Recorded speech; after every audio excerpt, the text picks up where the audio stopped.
ام المومنین حضرت عائشہ صدیقہ رضی اللہ تعالی عنہا سے نقل ہے، حضرت صلی اللہ علیہ وآلہ وسلم پر وحی کا ابتدائی دور اچھے سچے پاکیزہ خوابوں سے شروع ہوا۔ آپ صلی اللہ علیہ وآلہ وسلم خواب میں جو کچھ دیکھتے وہ صبح کی روشنی کی طرح صحیح اور سچا ثابت ہوتا۔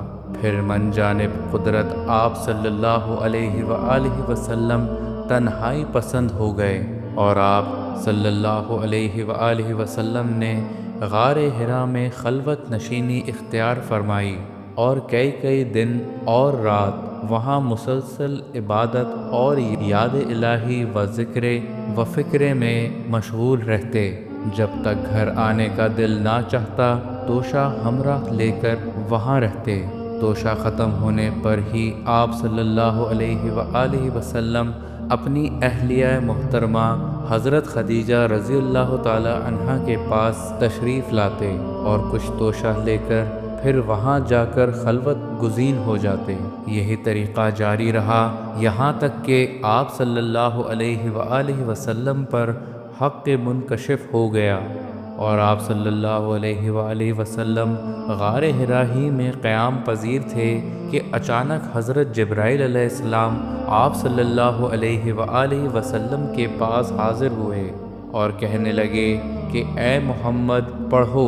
آپ صلی اللہ علیہ وآلہ وسلم فرماتے ہیں کہ میں نے کہا کہ میں پڑھنا نہیں جانتا۔ آپ صلی اللہ علیہ وآلہ وسلم فرماتے ہیں کہ فرشتے نے مجھے پکڑ کر اتنی زور سے بھینچا کہ میری طاقت جواب دے گئی، پھر مجھے چھوڑ کر کہا کہ پڑھو۔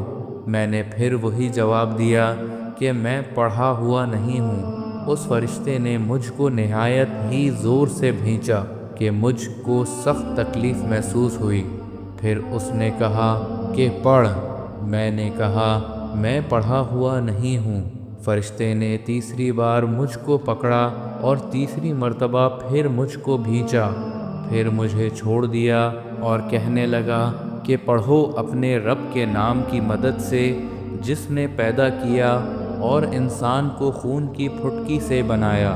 پڑھو اور آپ کا رب بہت ہی مہربانیاں کرنے والا ہے۔ بس یہی آیتیں آپ صلی اللہ علیہ وآلہ وسلم حضرت جبرائیل علیہ السلام سے سن کر اس حال میں غار حرا سے واپس ہوئے کہ آپ صلی اللہ علیہ وآلہ وسلم کا دل اس انوکھے واقعے سے کانپ رہا تھا۔ آپ صلی اللہ علیہ وآلہ وسلم حضرت خدیجہ کے ہاں تشریف لائے اور فرمایا کہ مجھے کمبل اڑا دو، مجھے کمبل اڑا دو۔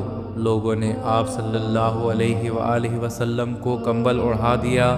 جب آپ صلی اللہ علیہ وآلہ وسلم کا ڈر جاتا رہا تو آپ صلی اللہ علیہ وآلہ وسلم نے اپنی زوجہ محترمہ حضرت خدیجہ رضی اللہ تعالی عنہا کو تفصیل کے ساتھ یہ واقعہ سنایا اور فرمانے لگے کہ مجھ کو اب اپنی جان کا خوف ہو گیا ہے۔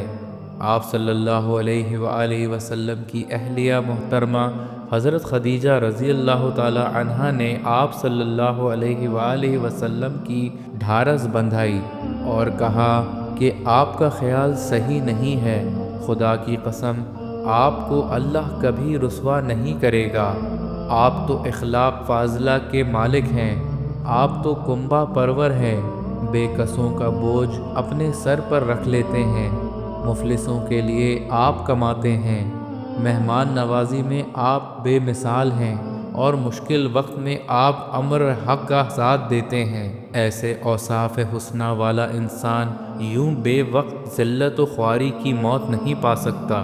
پھر مزید تسلی کے لیے حضرت خدیجہ رضی اللہ تعالی عنہا آپ صلی اللہ علیہ وآلہ وسلم کو ورقہ بن نوفل کے پاس لے گئیں، جو ان کے چچا زاد بھائی تھے اور زمانہ جاہلیت میں نصرانی مذہب اختیار کر چکے تھے اور عبرانی زبان کے کاتب تھے، چنانچہ انجیل کو بھی حسب منشائے خداوندی عبرانی زبان میں لکھا کرتے تھے۔ انجیل سریانی زبان میں نازل ہوئی تھی، پھر اس کا ترجمہ عبرانی زبان میں ہوا۔ ورقہ اسی کو لکھتے تھے۔ وہ بہت بوڑھے ہو گئے تھے، یہاں تک کہ ان کی بینائیں بھی رخصت ہو چکی تھی۔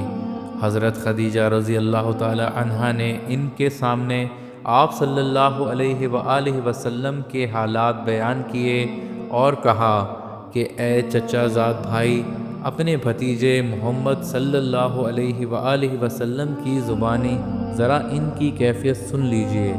وہ بولے کہ بھتیجے، آپ نے جو کچھ دیکھا ہے اس کی تفصیل سناؤ۔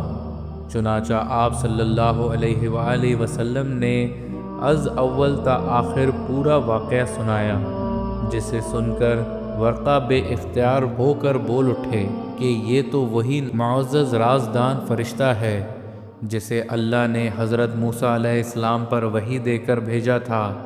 کاش میں آپ کے اس عہد نبوت کے شروع ہونے پر جوان عمر ہوتا، کاش میں اس وقت تک زندہ رہتا جب کہ آپ کی قوم آپ کو اس شہر سے نکال دے گی۔ رسول کریم صلی اللہ علیہ وآلہ وسلم نے یہ سن کر تعجب سے پوچھا کہ کیا وہ لوگ مجھ کو نکال دیں گے حالانکہ میں ان میں صادق و امین مقبول ہوں؟ ورقہ بولا، ہاں یہ سب کچھ سچ ہے، مگر جو شخص بھی آپ کی طرح امر حق لے کر آیا لوگ اس کے دشمن ہو گئے ہیں۔ اگر مجھے آپ کی نبوت کا وہ زمانہ مل جائے تو میں آپ کی پوری مدد کروں گا۔ مگر ورقہ کچھ دنوں کے بعد انتقال کر گئے، پھر کچھ عرصے تک وحی کی آمد موقوف رہی۔